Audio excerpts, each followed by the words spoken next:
Legal. A segunda pergunta, Focas. A segunda pergunta é do senhor Luiz Ocunha. Ele pergunta: o estímulo hormonal pode influenciar relevantemente no desenvolvimento fisiológico cerebral? Eu estou imaginando aqui que se alguém que fez uso de estímulos hormonais no passado, se isso pode ter alguma correlação com algum tipo de retraso ou até o contrário no desenvolvimento cerebral. Depende do hormônio e depende da intensidade, depende da frequência, depende da dose, Focas, não é assim tão simples. Depende até de quando ele tomou, né? Do momento em que usou, etc. e tal. Agora, impactos no desenvolvimento cerebral é raro, tá? O que você pode ter é mudanças de comportamento. Então, por exemplo, se eu hoje começar a tomar, só para você ter uma ideia, eu começo a tomar injeção de testosterona. Tem mulher que faz isso para aumentar a libido, na minha idade, inclusive. Começa a tomar testosterona para... Com 25 anos? Bonitinho. É um galanteador. Muito obrigada. Nossa, fiquei bem agora. Enquanto você termina, eu te interrompi, nós vamos tomar agora o Manduri. Da onde é? De Paraná, Santa Catarina, e ele combina com doces, saladas e iogurtes. Tem muito do sul, né? Mas tá meio pesado pro sul. Não, mas eles têm de todos os estados. É que tem algumas dessas abelhas aqui que dão no Brasil inteiro. Entendi. Mas cada uma dessas é de um estado diferente aqui. Peguei. Uma era do Rio Grande do Sul, outra do Paraná. Depois a gente vai experimentar uma é do Pará e outra do Rio Grande do Norte. Mas te interrompi. Você estava falando se eu começar hoje a tomar testosterona para melhorar um pouquinho o estado da menopausa, libido e tal. Eu vou achar em mim uma versão minha um pouco mais proativa, um pouco mais agressiva, um pouco mais até, quem sabe, tempestuosa, certo? Uhum. Por quê? Porque esses hormônios, eles características são entendidas como masculinas. Eles setam determinados comportamentos, entendeu? E é por isso que você vai ter, por exemplo, uma mulher durante a fase progestacional, que é uma fase do ciclo, ela tem um determinado tipo de comportamento. Em outra fase, ela tem outro comportamento. E isso pode mudar. Isso é o papel do hormônio, ele fazer isso. Ele gerar essas dinâmicas.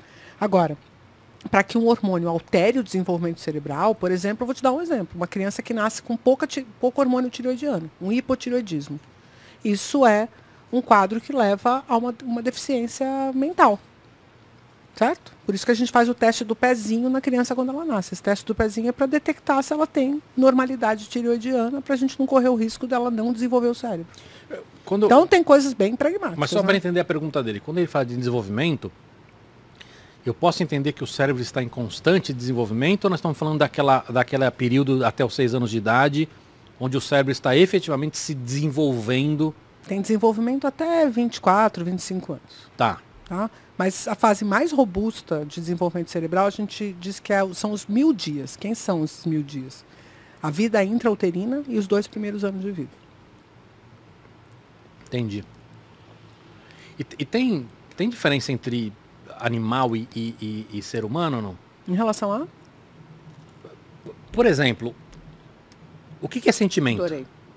Gostou desse? Sentimento é o processamento cognitivo das suas emoções. As emoções são reações corporais. Ó, Cacilda, agora eu fiz... Uma meleca, hein? Nossa, velho, fiz uma esbórnia de mel. Quer outro guardanapo? Não. O guardanapo não é problema. O problema sou eu querer falar, comer. Porque eu sou comilona, né? Você Mas sabe. essa é a graça desse podcast. Fala, sentimento. E o Cava todo educado, cortando o figo, eu metendo na boca, que eu tô nem aí. Mas eu tô até com o cotovelo doce já. Gente, tem mel em tudo quanto é lugar. Olha só. Sentimento é o seguinte. Eu recebo aquele sinal emocional, que é a minha reação emocional. Então, beleza. Você fala pra mim um negócio, eu fico pé da vida com você, dispara meu coração, esfria minha barriga, minha pupila contrai. Isso é a minha reação emocional. Agora, o meu cérebro vai ler essa reação emocional para entender o que está acontecendo. E vai construir o sentimento. Aí eu vou contar uma narrativa sobre o que está acontecendo. Isso eu acho muito louco. E eu lembro que eu conversei com você uma época que não fazia sentido para mim, porque você tem uma reação qualquer, sei lá, leva um susto, ou fica emocionado, ou não importa. O cérebro manda o corpo reagir, ficar arrepiado, ficar com o cu na mão, enfim, sei lá, né? E aí depois o cérebro lê aquilo para entender que ele ficou com medo. E eu falei, cara, não faz sentido, porque nesta leitura o cérebro parece burro. E eu perguntei para você, Carla, me explica isso. Você me deu uma explicação que fez todo o sentido do mundo. Você já esqueceu? Não esqueci. Eu prefiro que você conte, mas o que você me falou que eu achei muito interessante é você está entendendo o desenvolvimento do cérebro como uma coisa única, mas na verdade como um projeto isso único. que a gente tem, por isso tem a ver com a minha pergunta dos animais. O nosso cérebro, ele desenvolveu isso depois. Então os animais, alguns animais não têm isso e o nosso foi depois. O sentimento, né? A emoção. Os mamíferos todos têm. Mamíferos e aves, tá? Já tem um sistema emocional, obviamente que não tem tudo. E por ser depois, ele se faseado. For acoplado nessa outra parte. Então, o que acontece no processo evolutivo que pouca gente entende? Não existe a chance de você falar assim, pô, isso aqui não funciona bem, eu vou desmontar isso e vou fazer outro diferente. Isso não existe. O que existe é, se aparecer uma função que melhora a adaptação, ela é incorporada. Mas é incorporada naquilo que já existe. Entendeu? Você não vai falar assim, o sistema emocional não deu certo. Achei meio tosco. Porque ele manda a informação, depois vamos trocar isso por um sistema cognitivo? Não vai rolar. Ele não vai desmontar uma coisa. E aí, o que acontece? O cérebro, desculpa o termo, né? Ele vira um grande puxadinho. Quando você olha para a anatomia cerebral, você fica, pô, que foi o idiota que fez isso? Né? Parece uma coisa ridícula. Tanto que a anatomia do cérebro é a parte mais difícil da anatomia do corpo humano. Difícil em que sentido? Complexa. Um monte de voltinha, um monte de curvinha, um monte de negocinho que você não entende por que está ali. Tem uns negócios estranhos. Tem duas estruturas que têm distância uma para outra assim, de 1 centímetro. E o neurônio que conecta elas dá a volta no cérebro inteiro. Zero sentido. Entendeu? Porque, na verdade, quando essas estruturas estavam perto, elas se conectaram, mas começou a crescer coisa no meio.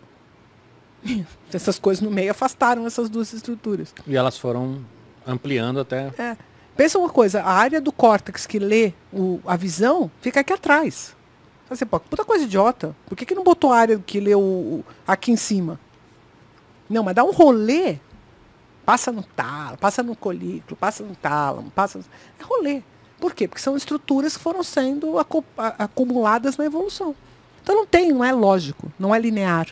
Nada que você falar assim para mim, Carla, isso não faz sentido.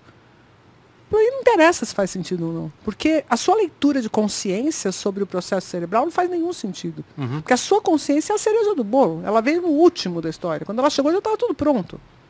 O que ela vai dar opinião? E muito do que a gente é hoje, que as pessoas não param para pensar, mas, por exemplo, a história da gente poder criar ficção, né? Narrativas, né? Narrativas. Ficção em todos os aspectos, assim, tanto no sentido de storytelling, de ficção científica, até no sentido de empresas, dinheiro.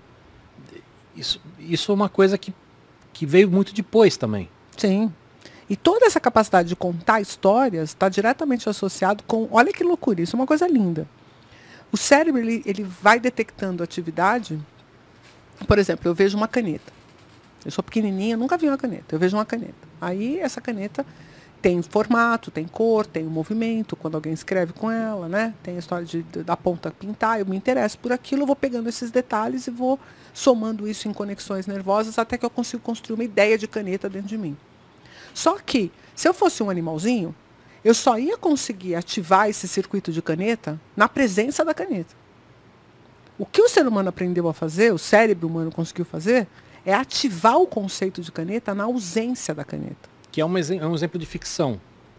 Na verdade, eu não estou vivendo a caneta agora, mas eu posso pensar em caneta, e ao pensar em caneta, o que eu estou fazendo é ativando o circuito que eu ativei quando eu vi caneta. Entendeu? Todo mundo tem isso? Todo mundo tem isso. Porque eu comecei a ver algumas coisas de pessoas falando, gente leiga, tá?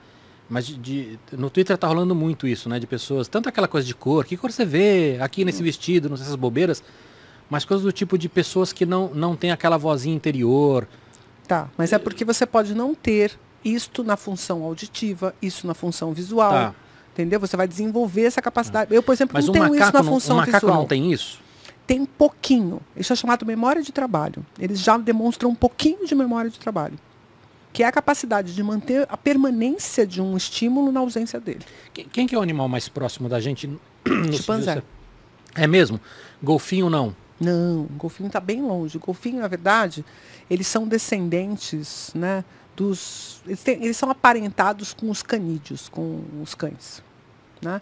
E por isso que eles têm aquela inteligência social tão robusta. Assim como as matilhas de lobo têm, os cães têm, e eles também têm. Então a grande inteligência vem da sociabilização. E no nosso caso também. Nós também somos muito inteligentes porque as nossas narrativas... A nossa evolução tem muito a ver com isso. Tem, porque as nossas narrativas têm muito a ver com como a gente vive em grupo. Essas contações todas têm a ver com as tradições orais e tal, tem a ver com justamente essa dinâmica de como que a gente consegue viver em grupo e, ao colaborar, ter maior chance de sobrevivência. A colaboração se tornou um modelo de evolução. Lembra que eu falei? O cérebro quer saber como é que ele lê esse mundo e age da melhor forma possível em relação a ele. A vida social foi um baita de um recurso. Então, os animais que conseguiram desenvolvê-la, mesmo lá na vida, nos insetos, viram vantagem nisso. Mas óbvio que não tem nada a ver a sociabilização das moscas ou das formigas ou das abelhas com a nossa, né? É outro regramento, é outra história. Não tem hierarquia, né? Lá tem assim, a abelha rainha e o resto da galera que nunca vai ser abelha rainha, né? Um princípio de casta que pode existir. No nosso caso, não. Mas eles têm muitas divisões nessa história, né? Mas eu entendi que são muito mais simples, mais hard-coded, né? Muito mais... não tem transitoriedade, você não pode fazer nada para mudar o seu status social, sim, né? Porque são coisas que o comportamento...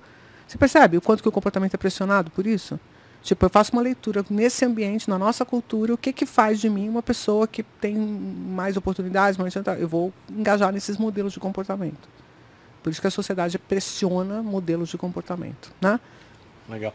Tem pergunta aí, Focas?